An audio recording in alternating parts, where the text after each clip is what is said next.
আসসালামু আলাইকুম রহমতুল্লাহ। আজকে আমরা শব্দের মধ্যে মফলা ও বফলার উচ্চারণের নিয়ম শিখব। চলো শুরু করা যাক। এই মফলা ও বফলার উচ্চারণের নিয়ম। তা মফলা ও বফলা শব্দের শুরুতে আসলে তার উচ্চারণ হয় না। কি বললাম? যে মফলা ও বফলা শব্দের শুরুতে আসলে তার উচ্চারণ হয় না। চলো উদাহরণ দেখি, তারপরেই আমরা বিষয়টি পরিপূর্ণভাবে বুঝতে পারব। উদাহরণ, মফলার উদাহরণ দেখো কি আছে? স্মরণ। স্মরণ স্মরণ বানানে কি আছে? শব্দের শুরুতে, যে শব্দের শুরুতে মফলা, এই যে মফলা এসেছে, শব্দের শুরুতে যদি মফলা যুক্ত হয় তার উচ্চারণে গিয়ে হবে না। এই যে স্মরণ, স্মরণ। তালবস্য রয়কার দন্তন্য, স্মরণ। এখন এখানে চন্দ্রবিন্দু কেন হয়েছে আমরা কিন্তু এরা পূর্বের পর্বে আলোচনা করেছি। তারপরে আমি আবার একটু স্মরণ করিয়ে দিচ্ছি তোমাদের। সেটা হচ্ছে, যদি নাসিক্য বর্ণ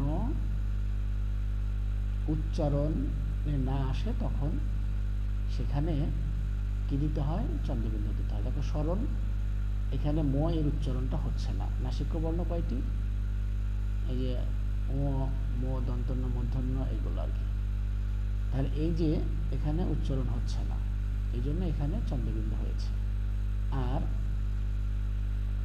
দন্তস্ব এর পরিবর্তে তালবস্য কোথায় হয়? আমরা দন্তস্বয়ের ব্যবহারে শিখেছি। এখানে দন্তস্ব সমান সমান তালবস্য। ওই যে র, রি, আমরা গত পর্বে আলোচনা করেছিলাম যে র, রি এগুলো যদি তোমার কিসে না থাকে,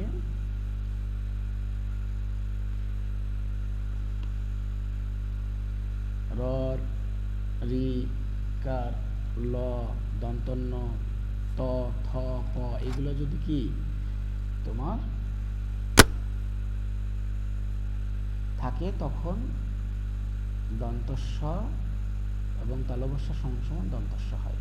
তো আমাদের এখানে তো সেই রি, র, ল, দন্তন্য, ত, থ, প এর একটিও নেই, আছে ম, এই জন্য এখানে তালবস্য হয়েছে। আর ওখানে বলেছিলাম বাকি সব ক্ষেত্রেই তালবস্য হবে।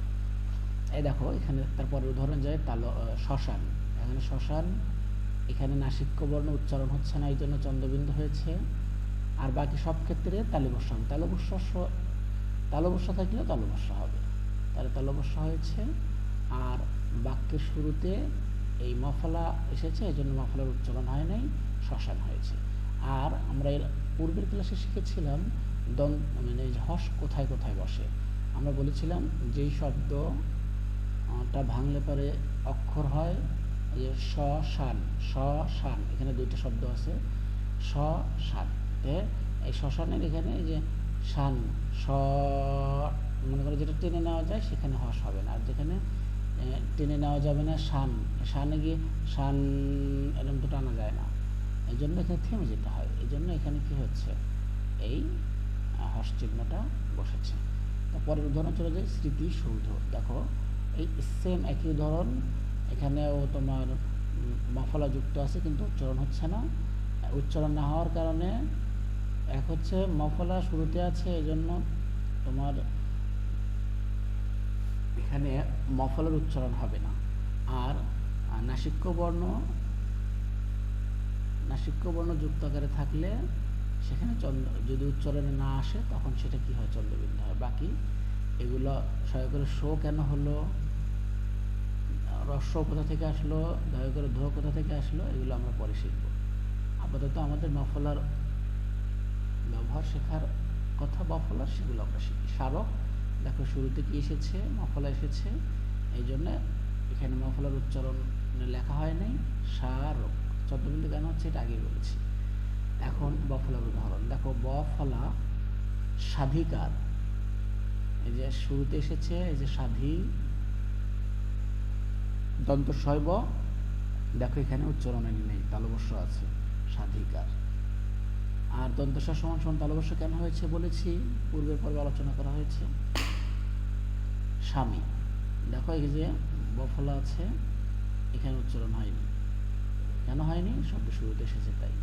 স্বাধীন শব্দ শুরুতে বফলাযুক্ত, এই জন্য এখানে উচ্চারণ হয়নি। আরেকটি উদাহরণ আছে ধ্বনি, এখানেও ব উচ্চারণ হচ্ছে না, এই জন্য এখানে ধ্বনি। আশা করি তোমরা সবাই বুঝতে পেরেছ। অবশ্যই আমার এই ক্লাসটি যদি তোমাদের ভালো লাগে, এই আলোচনাটাকে যদি ভালো লাগে, তাহলে অবশ্যই আমাকে আমার আইডিটি ফলো দেবে এবং সাবস্ক্রাইব করে আমার পাশে থাকবে। দেখা হবে অন্য কোনো পর্বে। সে পর্যন্ত সবাই সুস্থ থাকুন। আসসালামু আলাইকুম রহমতুল্লাহ।